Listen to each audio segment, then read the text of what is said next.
Hi, my name is Martha, and I never thought a single morning could turn my entire world upside down. But here I am, telling you this story because it's something I still can't believe happened. It was a quiet Saturday morning. The sunlight streamed through the kitchen windows, the kind of light that makes everything look golden. I was sitting at the table, sipping my coffee, enjoying the calm, when my daughter, Lena, walked in. She had that nervous look on her face, the one that always tells me she's about to drop a bombshell. "Mom," she said, hesitating, biting her lip. I sold your beach house this morning."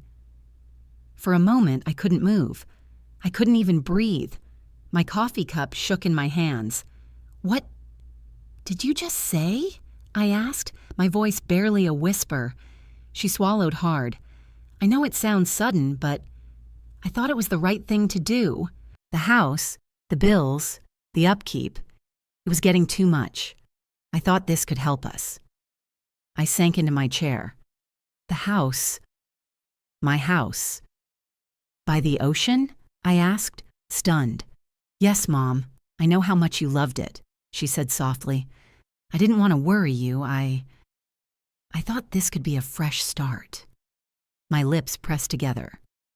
"A fresh start?" I asked, trying to steady my voice. "Do you have any idea what that house meant to me? How many memories we have there?" Lena looked down at her hands. "I know, Mom, I really do, and I didn't want to upset you. I just thought it would be easier this way." I could feel my chest tightening. "And the person who bought it, who is she?" I asked cautiously. "She's someone I knew a long time ago," Lena said softly. "Her name is Emma. We lost touch years ago, and now she's the one who bought the house." I blinked. "You knew her? And you didn't think I should know?" "I thought it would be better if it was a surprise," Lena admitted, her voice shaking. Just then, the phone rang. Lena picked it up and a bright, cheerful voice came through. "Hello, this is Emma. I just moved into the beach house your daughter sold to me. I wanted to call and say thank you. It's perfect." I froze. My hand flew to my mouth. "Emma? Who is she?" Lena looked at me, her eyes wide. "Mom, you're about to meet someone from my past. Someone I never expected would come back into our lives." I leaned back in my chair, feeling a mix of fear, confusion, and a strange spark of curiosity. "I don't know if I should be angry or hopeful," I whispered. And in that moment, I had no idea that this morning was only the beginning of a story that would change everything I thought I knew about my family and about life itself. The next morning, I couldn't stop thinking about the call from Emma. The idea that someone I didn't know or barely remembered was now living in my beach house felt surreal. I sat at the kitchen table, staring out at the waves, trying to make sense of it all. Lena came in carrying a tray of coffee, her usual confident smile replaced with nervousness. "She's coming today," Lena said softly, setting the tray down. I took a deep breath. "Coming today? Here?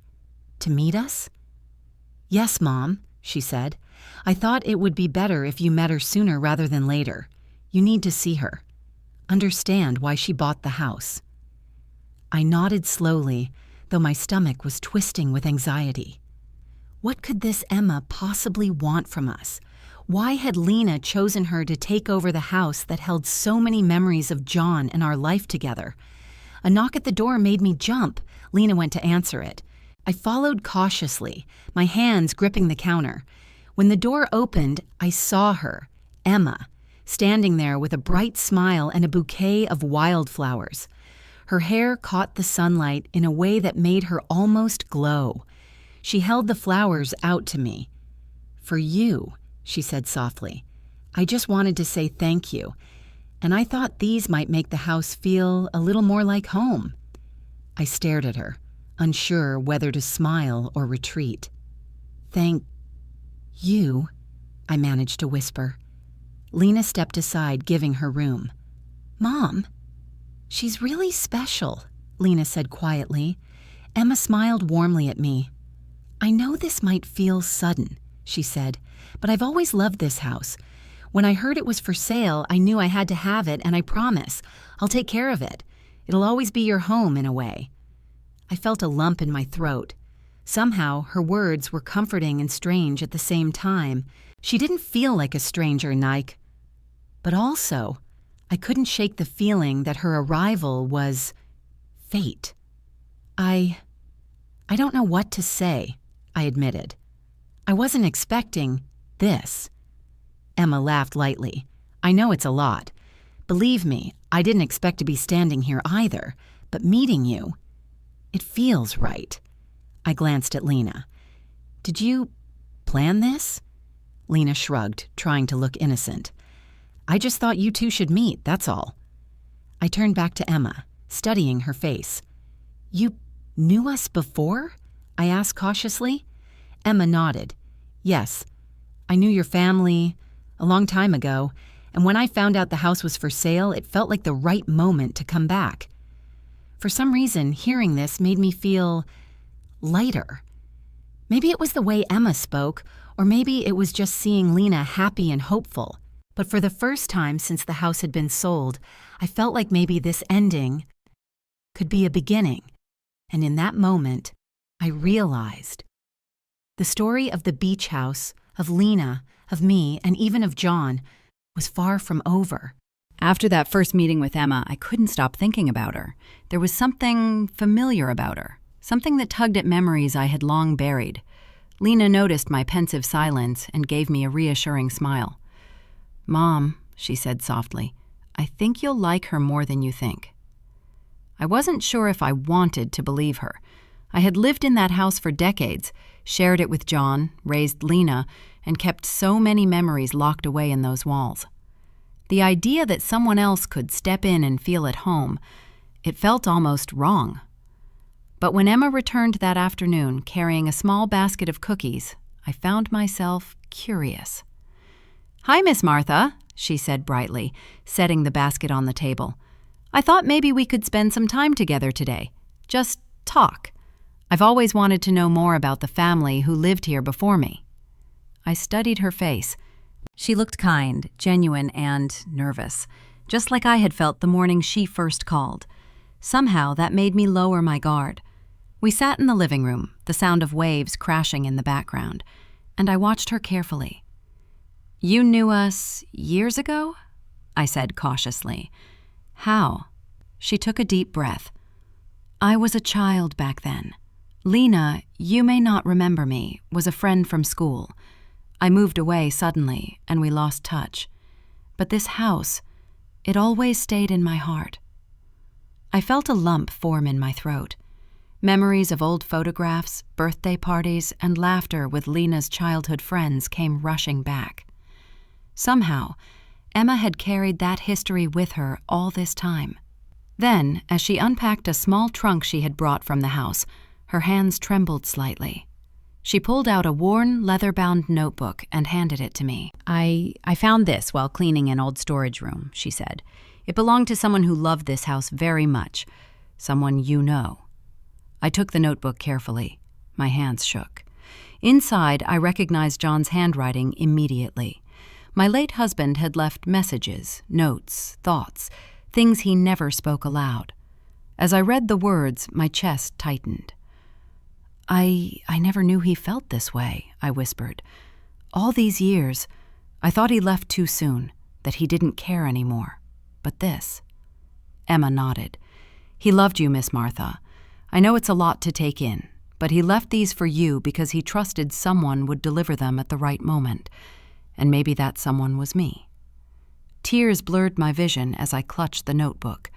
Memories of John, of our life together, of the laughter and the storms we weathered, came flooding back. For the first time in years, I felt connected. Then the phone rang. My heart skipped a beat.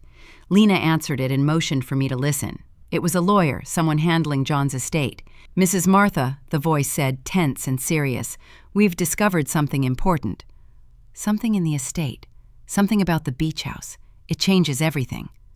I froze, the notebook still in my hands. What do you mean?" The lawyer paused. "There may be another letter, one he wrote just before he passed. You need to come to the office immediately. It's urgent." I looked at Lena and then at Emma, both of them waiting for my reaction. My chest tightened with fear and anticipation. "Another letter?" I whispered.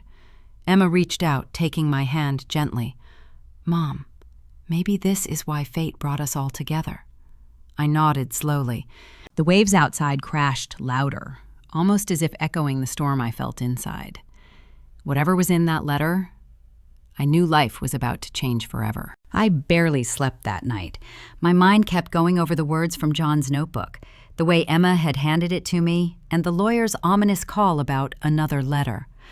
I kept asking myself, what else could there be? What had John left for me that I didn't know about? The next morning, Lena drove me to the lawyer's office. She held my hand the entire way, and I could feel her trying to steady my nerves. "Mom, whatever happens, we'll face it together," she said softly. I nodded, trying to breathe deeply. "I hope so, Lena. I really do." The lawyer, a tall man with serious eyes, motioned for us to sit. "Mrs. Martha," he said, adjusting his glasses, "thank you for coming so quickly. We found one final letter from your late husband, a letter that was never delivered. He wrote it just before he passed, with instructions that it be opened only after the house was sold." My hands trembled as he handed me the envelope. It was thick, heavy with the weight of memories I hadn't touched in years. I took a deep breath and carefully broke the seal. The letter smelled faintly of old paper and ink. I unfolded it and began to read aloud, my voice shaking. "My dearest Martha, if you are reading this, my time has ended, but my love for you remains. I know selling the house was hard to imagine, but I had my reasons I could not share while I was alive. That house was more than walls and sand. It was a place where our love grew, where our dreams were built.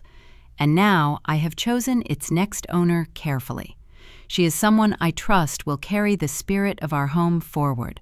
I know this may confuse you, and I know you may feel anger or sadness, but every decision I made was to ensure your happiness in the years I could no longer be by your side. Your happiness has always been my wish. With all my love, forever, John." I dropped the letter onto the table, tears streaming down my cheeks. He planned all of this?" I whispered. Emma reached out, placing her hand gently on mine. "Yes, Miss Martha. He wanted you to have closure and maybe even happiness again.